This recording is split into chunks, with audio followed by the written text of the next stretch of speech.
guys, it's me Debora.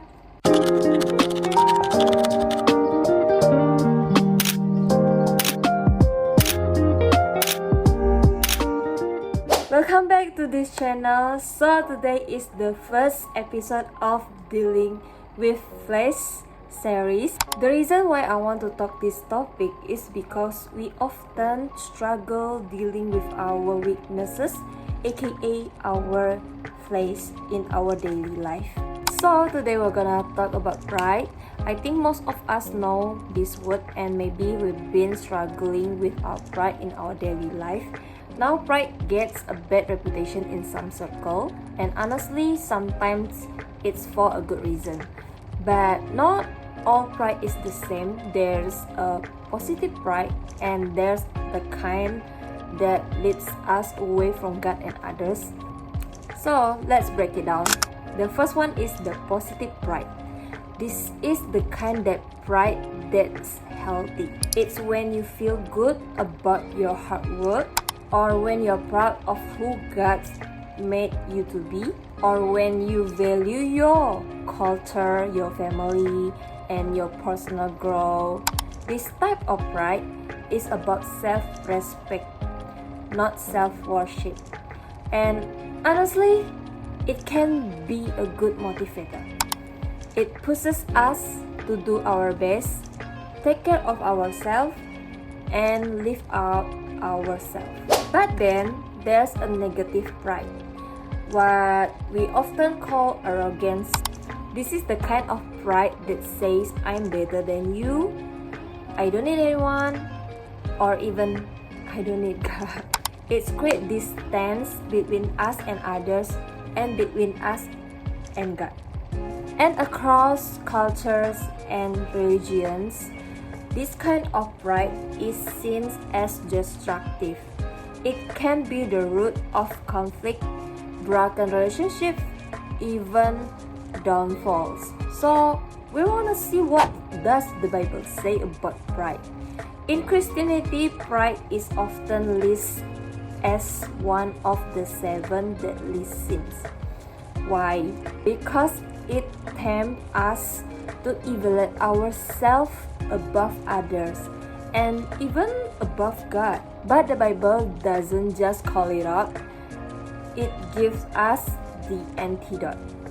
So God doesn't ask us to think less of ourselves, He just asks us to see ourselves clearly in light of His grace and with love for those around us. In Proverbs chapter 16 verse 18, pride goes before destruction and a haughty spirit before a fall. This verse warns us that excessive pride often leads us to downfall. It emphasizes the importance of humility in our relationship with God and others. So once I made an appointment with a friend to meet at a cafe. At that time, I was trying to save money, but since I wanted to build a good relationship with my friends, so I decided to go ahead and just speed up. When I arrived at the cafe, I looked at the menu and thought about what should I order.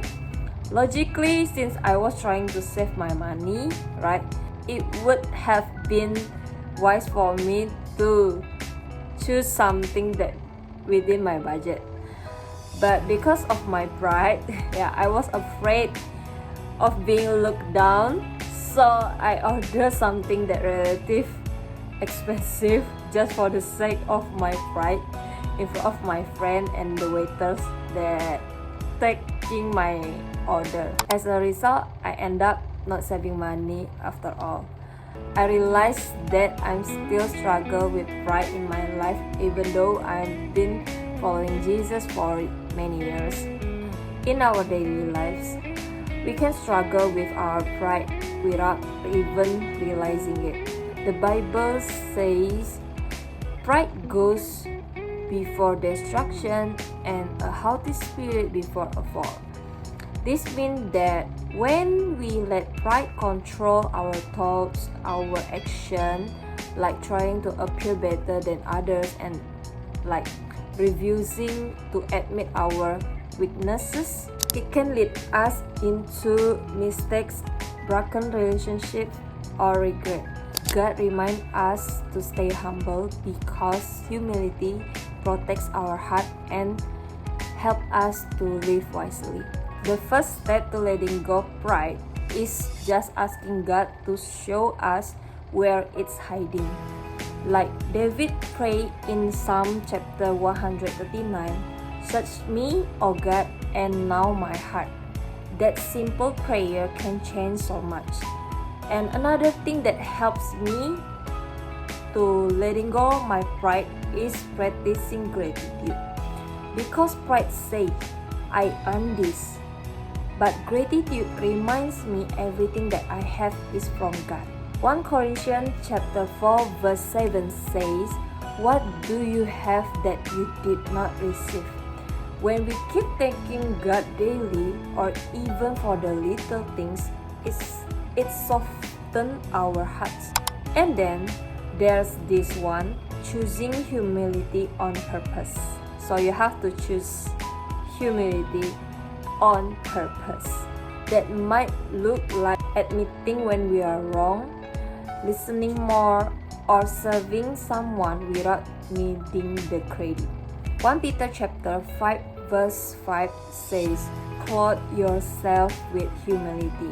So that means it's a daily choice, like something we put on every morning. Another thing that really helps is celebrating others without comparing.